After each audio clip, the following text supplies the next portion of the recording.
Well, Catherine Sykes has just popped into the studio. Catherine is the head of community funding. Hi, Catherine. Hello. Thank you so much for coming in. Thanks for having me. Now, you're going to tell us about the winter appeal this year. Do we do it every year or is it a special one? We ran an appeal last year, which people might remember, but this year is something new and something a bit special because we're particularly working on funding some really exciting new cancer projects across our hospitals, so at the Royal Free, Barnet and Chase Farm. So it's new in the sense that it's a cancer appeal, which we haven't done before. Because the cancer patients really have suffered with the backlog, haven't they, really, due to the pandemic? Yes, exactly. So as lots of people will have heard, the pandemic did cause a real delay in diagnosis, and of course it impacted on patient experience as well during their treatment.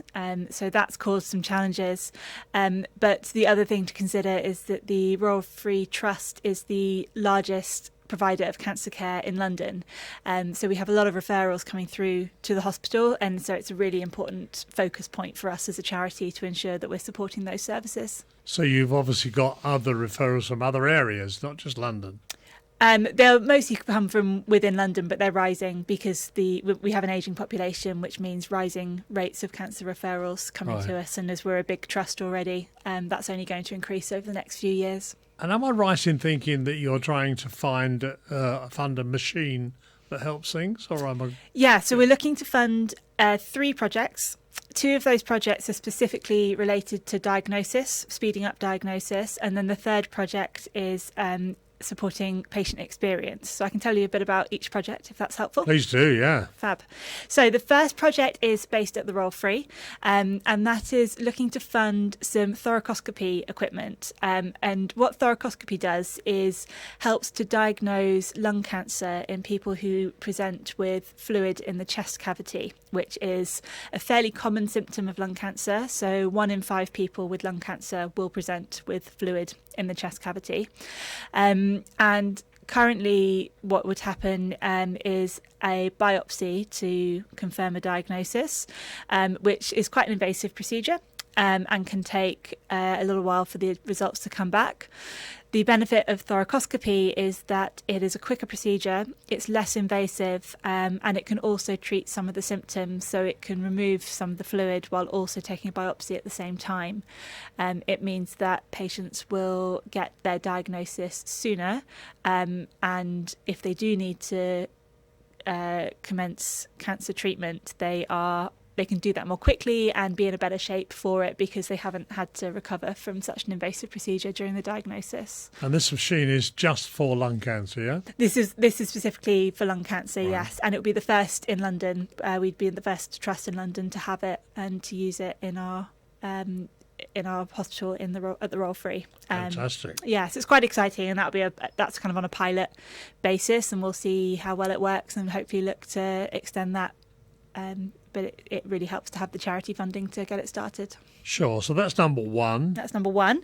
The second project, again relating to diagnosis, is at Barnet Hospital, and that is to introduce new digital mammography services at Barnet.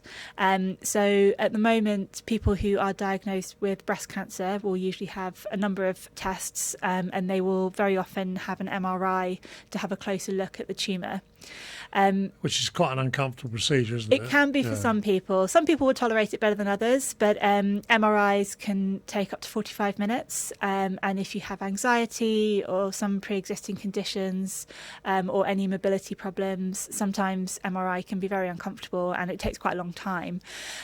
So what the digital mammography service will enable is a quicker procedure, so it takes about 15 minutes rather than 45 minutes, which means that it's cheaper for the hospital to run, and it means that more patients can be seen more quickly, they'll get their results more quickly, which means again they can get on to treatment if that's required quicker than they would have done before.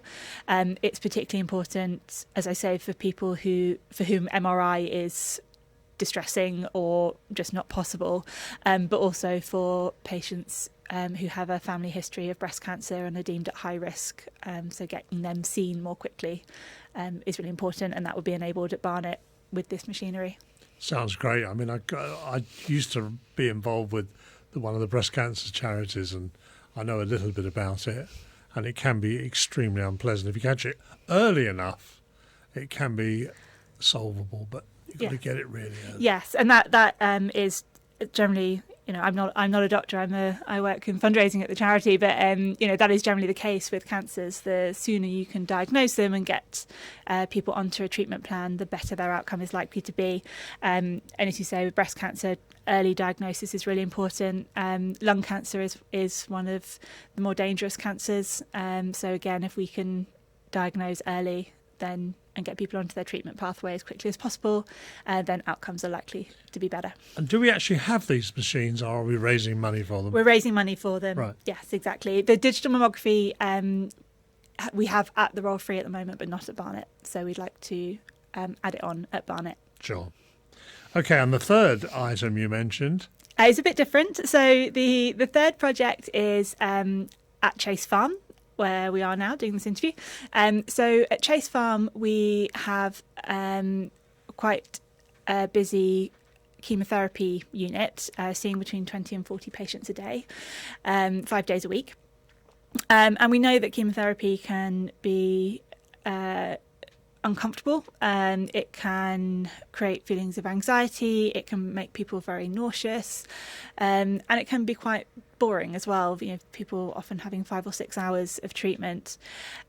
So something that we are looking to introduce in collaboration with the hospital's innovation team is virtual reality wellbeing for people having chemotherapy. And we've had really good results. We've seen really good results with virtual reality for staff.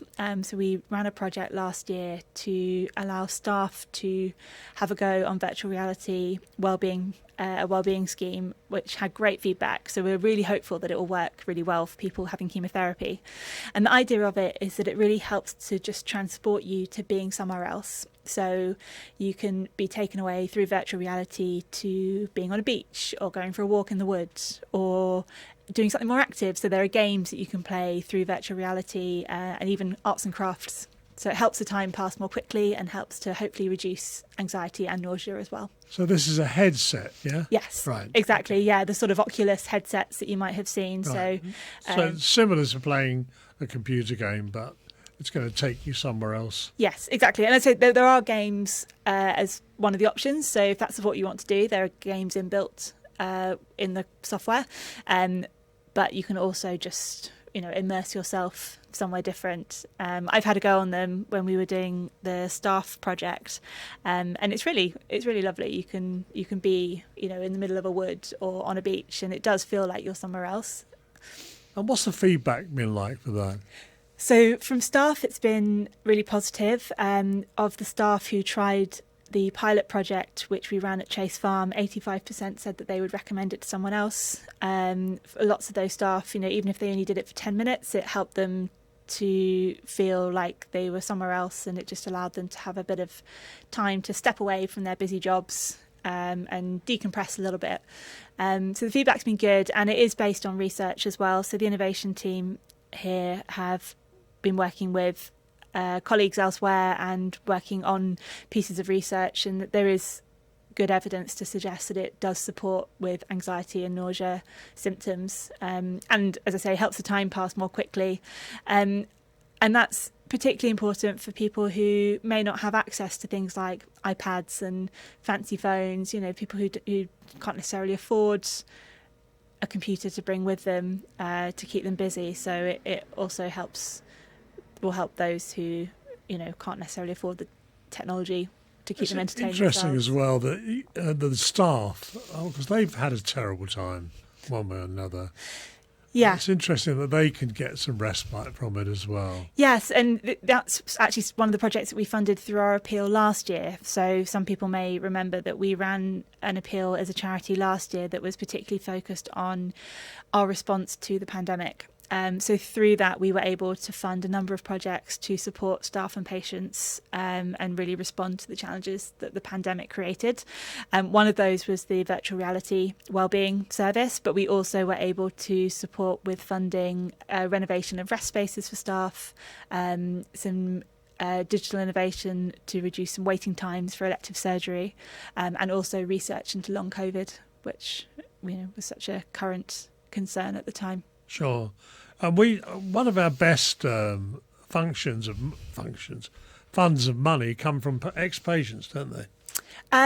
A lot of our supporters, yes, have an experience of the hospital or have a family member who's had experience of the hospital, and they may want to express their gratitude to the staff for the experience they've had.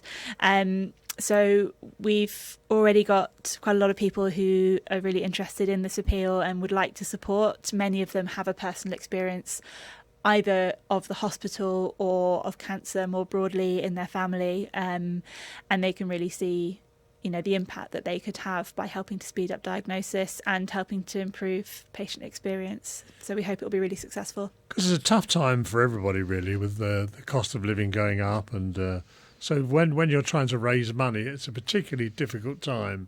But these things are so important. They are. We need to get ourselves behind them, really, and try and get as much response financially as we can.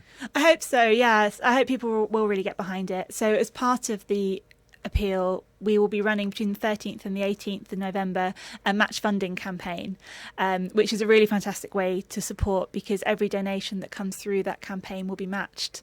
So it really helps. That will really help people to feel like their money's going a bit further as well. Oh, right, yeah. Excellent. So if we want to donate, how do we do it? So the appeal will be very heavily publicised across all our social media. So if you're following the Royal Free Charity across Twitter, Facebook, Instagram, you'll see it there. You can also go to our website, which is www.royalfreecharity.org/future, and you can find details on how to donate there. And it's called Future because the idea of the appeal is that we're bringing the future forward for people with cancer. So, yes, /future is where you need to look. So basically what we're looking to do is reduce the amount of time they're in the hospital and the better chance of recovery. Exactly. And these are all projects that are they're waiting in the wings. They're ready to go. We can make them happen with this funding. We appreciate that lots of people support cancer charities, charities that are funding research, that are looking for answers that perhaps are quite far in the future. And that's really important, of course. But what we're hoping to do with this appeal is slightly different, because it's tangible, real difference that we can make now. We can make these projects happen within the next few months. Sure. With the funding. And what sorts of money are involved that you need to raise? So the full cost of these projects comes to just over £250,000. Wow. Which we have, as I say, some pledges of support already from some generous supporters, so we're on our way. But all donations are really, really valued. £5 or £10 really does make a difference. It doesn't matter how much it is. Not at all. No, and that's royalfreecharity.org/future. Exactly. Yeah. One more time, Royal Free Charity, I beg your pardon, .org/future. If you can help, it's really important. Thank you. Absolutely. And even if you can just spread the word, see if you don't feel you can donate at the moment, please share our tweets, put it on your Facebook, tell a friend. Just sharing and spreading the word about what we're doing is hugely important as well. Catherine, thank you so much. I know you're a very busy lady, and we did try and do this in another way, but thank you for coming over and doing this. It's very important. We will back it as much as we can and try and get it out there for you. Thank you very much. Really appreciate it. Part of the Royal Free Charity. This is Royal Free Radio.